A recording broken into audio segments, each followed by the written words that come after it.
The Obama administration today issued a clear message to Washington and Colorado, two states that recently legalized the use of marijuana.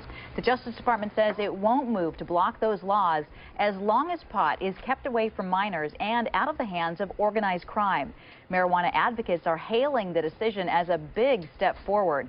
But a former head of the Drug Enforcement Administration says it's a violation of federal law. For a Vallejo man who once ran a successful dispensary, something we don't see very often. Authorities seized his marijuana, but today they had to return it. Only on 2, KTVU's Deborah Villalone is live now in Vallejo with how the case collapsed, but not in time to save the man's business. Deborah.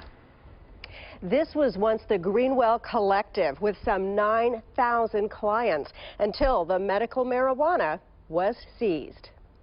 Hey, look at that, a couple hundred marijuana edibles. Matt Shotwell rummages in the ruins of his enterprise. There's 10 to 20 different types of cannabis inside here, as you can see. A van load of marijuana buds and moldy plants. All these bags after bags of weed, all these ruined. 800 plants, worthless after almost 2 years in storage.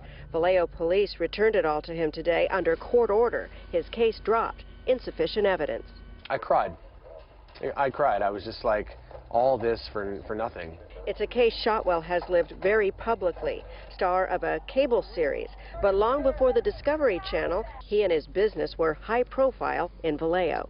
I advertised in the newspaper, on the front page of the newspaper, I'm selling marijuana for cash. That's what I do.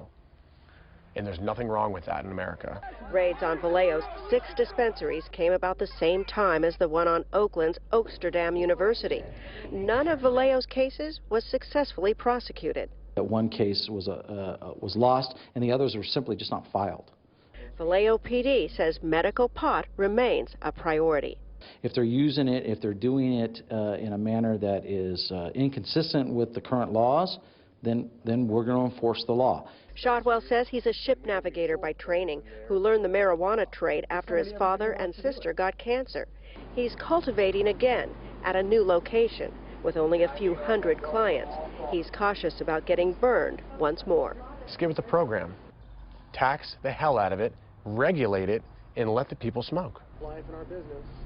Shotwell says he's now going to sue Vallejo for his losses. This city still doesn't have regulations for medical pot, although voters passed a 10% tax on it. And since last year's raids, a half dozen new dispensaries have popped up. Reporting live in Vallejo, Deborah Villalone, KTVU, Channel 2 News.